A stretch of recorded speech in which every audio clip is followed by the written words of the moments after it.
రాజశేఖర రెడ్డి గారు ఏమనలేదు అప్పుడు? అంటే రాజశేఖర రెడ్డి గారి దగ్గర అప్పటికి ఆనం సోదరులకు మంచి పట్టు ఉండేది. అంటే రాజశేఖర రెడ్డి గారు ఇంకా వాళ్ళకి పెద్దపీట వేస్తూ వచ్చారు. అప్పుడు ఆయనకి మంత్రి పదవి కూడా ఇచ్చారు 2009లో. మరి వెంటనే అధిష్టానం తాకీదులు ఇచ్చింది, అనిల్ కుమార్ యాదవ్ని పిలిచింది, నన్ను పిలిచింది, ప్రత్యేకంగా మీటింగ్ ఏర్పాటు చేశారు.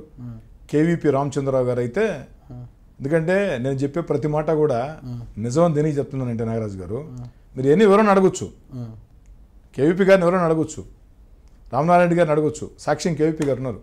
కేవీపీ గారి ఛాంబర్లో ఆ రోజు కేవీపీ గారు ఉండే ఒత్తిడిలో కూడా ఎంతో ఒత్తిడి, ఆయన కోసం ఎంతోమంది వెయిటింగ్ 3 గంటల పాటు దాదాపుగా ఆనవ రామనారాయణ రెడ్డి గారు నన్ను కూర్చోబెట్టారు.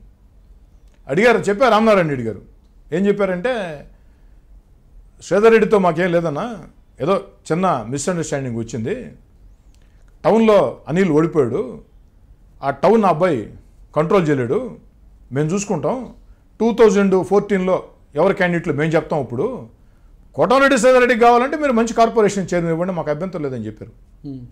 వ్యూహాత్మకంగా అంటే విభజించు పాలించు అని చెప్పని. ఇలాంటి ఎత్తుగళ్ళు నేను చాలా చూస్తున్నాను నాగరాజు గారు. నేను చెప్పాను కేవీపీ గారికి, జీవితంలో ఎమ్మెల్యే కావాలనుకున్నా 99లో కాలేమనుకున్నాం, 2009లో మీరు రాజశేఖర రెడ్డి గారి చేస్తామని చెప్పారు, మీరు కూడా చేయలేకపోయారు.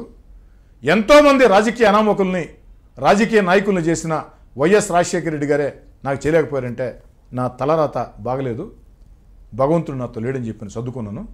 ఈరోజు నేను అడిగేది ఆత్మగౌరవ పోరాటం, సామాజిక న్యాయ పోరాటం. నేదురుమల్లి రాజ్యలక్ష్మి గారు వెంకటగిరిలో 10,000తో ఓడిపోయారు, కాటమరెడ్డి విష్ణువర్ధన్ రెడ్డి గారు కావల్లో ఓడిపోయారు, కోవూరులో పోలంరెడ్డి శ్రీనివాసరెడ్డి గారు ఓడిపోయారు. జిల్లాలో కాంగ్రెస్ పార్టీ 6 స్థానాల్లో ఓడిపోయింది, 6 స్థానాల్లో కాంగ్రెస్ పార్టీ ఓడిపోయింది. 6 స్థానాల్లో ఓడిపోయిన కాంగ్రెస్ పార్టీ అభ్యర్థులే ఇన్ఛార్జీలుగా ఉన్నారు, వాళ్ళు చెప్పిందే జరుగుతుంది. నెల్లూరు నగరంలో అనిల్ కుమార్ యాదవ్ ఓడిపోయింది కేవలం 90 ఓట్లతో, 90 కేవలం 90 ఓట్లతో. 10,000తో 15,000తో 20,000తో ఓడిపోయినటువంటి కాంగ్రెస్ పార్టీ ఇన్ఛార్జీలు పెత్తనాలు చేస్తూ ఉంటే 90 ఓట్లతో ఓడిపోయినటువంటి అనిల్ కుమార్ యాదవ్ నెల్లూరు నగరానికి ఎందుకు ఇన్ఛార్జ్ ఎవరు?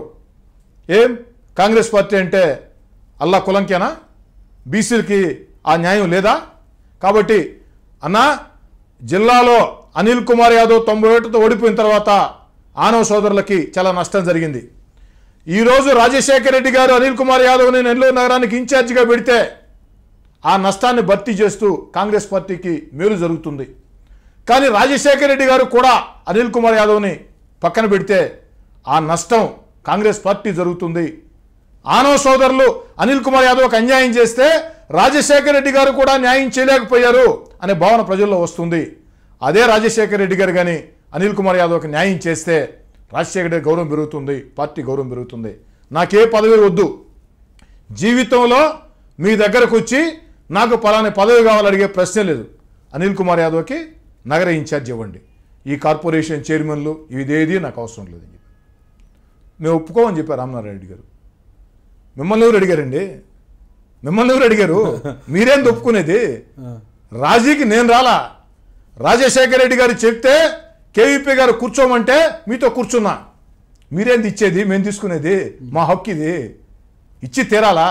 ఇకుంటే మీ దారి మీది, మా దారి మాది. కేవీపీ గారు చెప్పారు, మాట్లాడదాం శ్రీధర్, అసెంబ్లీ అయిపోయిన తర్వాత మాట్లాడదాం కూర్చొని, తప్పకుండా అన్నాడు. అన్నా, మాట్లాడేది ఏమీ లేదు, నేను చాలా స్పష్టంగా చెప్తున్నా, నా కార్పొరేషన్ చైర్మన్ బళ్ళా, నాకు పదవి బళ్ళా.